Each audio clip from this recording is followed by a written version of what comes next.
L'entrepreneur, c'est une personne qui est en perpétuel danger. C'est une personne qui a choisi d'être en danger. C'est une personne qui choisit de réécrire son histoire, de réécrire l'histoire de sa communauté, de réécrire l'histoire du monde. Bonjour, je suis Yann Cédric Loré, président fondateur de Young Job Network pour Upendo. Young Job Network est une organisation à but non lucratif qui œuvre pour l'insertion professionnelle des jeunes diplômés. Nous sommes présents aujourd'hui dans 9 pays du monde et sur tous les continents sauf l'Océanie. Et nous œuvrons vraiment pour l'insertion professionnelle des jeunes diplômés. Nous les accompagnons dans leur cheminement vers une carrière professionnelle. Et à cet effet, nous sillonnons l'Afrique. Nous avons sillonné 4 pays d'Afrique déjà, le Burkina Faso, le Sénégal, la Côte d'Ivoire et le Mali. Et nous avons formé 206 jeunes avec un taux d'insertion de 163 jeunes depuis l'année de création qui est de 2017. Il y a 500 millions de jeunes en Afrique. Et sur ces 500 millions de jeunes, dit-on qu'il y a 5 millions qui arrivent chaque année en âge de travailler et malheureusement, il n'y a qu'un seul million qui peut intégrer des entreprises, donc qui peuvent travailler. Où sont les 4 autres millions de personnes? Ces 4 autres millions ne peuvent pas travailler, donc sont relégués malheureusement à des métiers peu enviables.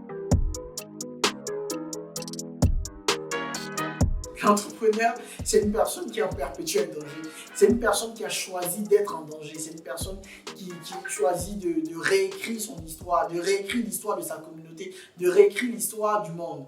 Et donc, pour ce faire, il est forcément en danger et donc il n'a pas besoin d'attendre le corona pour pouvoir se réinventer. L'entrepreneur, c'est la personne qui s'éjecte d'un avion et avant de toucher le sol, a le temps de se monter, de se construire un parachute pour pouvoir descendre dans toute douceur.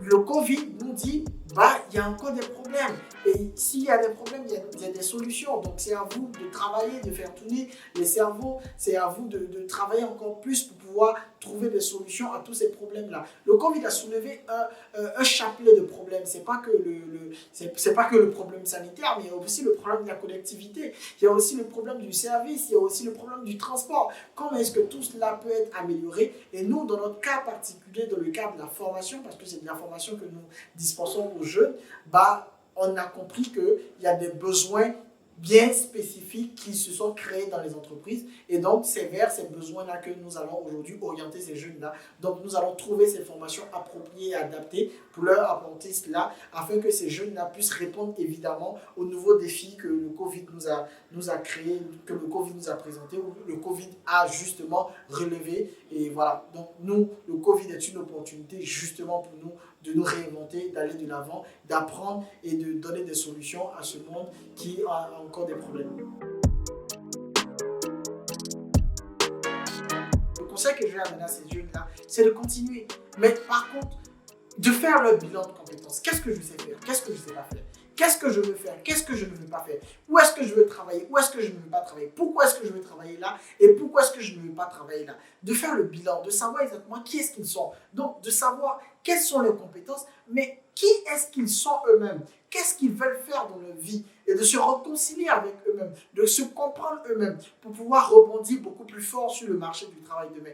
Parce que ce qui va se passer, c'est quoi? Le Covid, le post-Covid, c'est là une course terrible vers l'emploi. Les entreprises vont vouloir employer en masse, mais vont vouloir employer des personnes qui peuvent trouver solution à leurs problèmes. C'est la période aujourd'hui de se former, de détecter les différents défis des entreprises afin de pouvoir rentrer dans le canevas, afin de pouvoir rentrer dans le circuit et de comprendre exactement comment est-ce que je peux me positionner comme une force de proposition pour ces entreprises, comment est-ce que je peux me proposer comme un problème solver pour aller dans ces entreprises et dire, écoutez, je pense que je suis l'attaquant que vous cherchez. Je pense que je suis le défenseur que vous cherchez. Je pense que je suis le gardien que vous cherchez. Je pense que je suis celui qui peut régler vos problèmes. Et pour cela, il faut se documenter. Pour cela, il faut bosser. Pour cela, il ne faut jamais s'arrêter.